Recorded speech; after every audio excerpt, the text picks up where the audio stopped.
Soomaaliyeed ee Cabdi Bile Cabdi haweenka iyo dhalinyarada gobolka Banaadir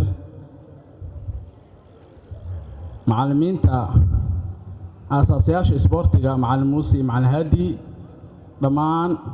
marti sharafta kala duwan shakhsi walba protocolka uu ku fadhiyo assalaamu calaykum waraxmatullaahi wabarakaatuh caawa habeen farxad ah magaalada Muqdisho farxad u ah oo munaasabado badan iskugu soo aaday laakiin waxa rabaa hadalkayga inaan ku soo koobo munaasabada xafladan oo casho sharafta ah oo gudoomiyaha gobolka Handuqa magaalada Muqdisho oo u sameeyay soo dhaweyn casho sharaf ah halyeeygeeni Cabdi Bile Cabdi oo aad taqaanaan muddo badan ka dhareegteen maqalkiisa waxa dhalinyarada Soomaaliyeed ku dhaqan gobolka Banaadir maanta nasiib u ah in uu ku soo laabtay gobolka Banaadir oo mar uu ciyaari jiray Cabdi Bile Cabdi sida aan la socono dhalinyarada Soomaaliyeed meel walba joogto waxay ku faanaan halyeeygan ma jiro halyeey kale oo meesha uu gaaray amba calanka Soomaaliyeed meesha uu gaarsiiyay gaaray ma jirto marka waxa isweydiin mudan waxay ahayd 30 sano ka hor ku dhawaad ilaa ay hadda ma heeno in ciyaaryahan kale oo Soomaaliyeed way jiraan ciyaaryahanno kale Soomaaliyeed oo ciyaaray wadamo kale matalayay oo bilada dahab ku guuleystay laakiin ma jiro ciyaaryahan Soomaaliyeed oo calanka Soomaaliyeed bilada dahab ah Cabdi Bile Cabdi kadib soo hooyay ma jirto marka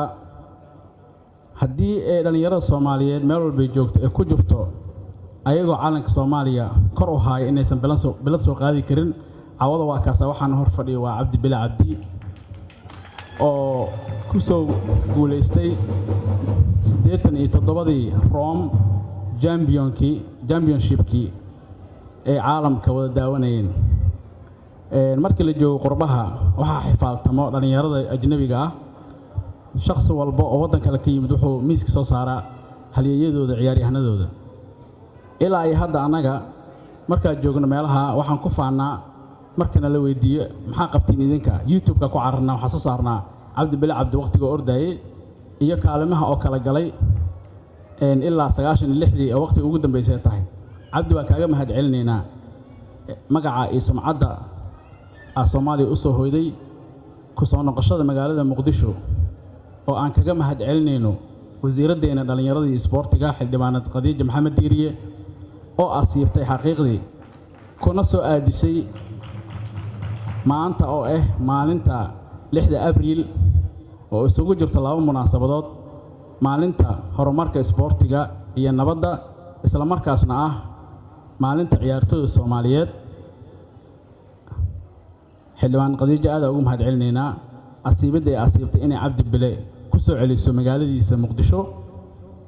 Cabdi ku soo dhawaad magaalada Muqdisho gudoomiyaha gobolka Handuqa magaalada Muqdisho asagana waxa kaga mahad celinaynaa casho sharaftan iyo dabcan kaalinta weyneed oo ka qaatay tartankii maanta quruxda badnaay oo ka dhacay magaalada Muqdisho mini marathon oo aad arkaysan sida uu qurux badan yahay ilaa ay hadda baraha ama social media oo ka bixi laayahay qof walba oo Soomaaliyeed oo ku dhaqan caalamka maanta wuxuu niyeystay amba u jecleystay inuu ku soo laabto magaalada Muqdisho dadka qaarkiis way aamini waayeen markii sida quruxda badan maanta orodkaas loo abaabulay markii inta ka shaqeysan aad ugu mahad celinaynaa guddiga Olympiga Soomaaliyeed xiriirka ciyaaraha fudud wasaaradda dhalinyarada iyo isboortiga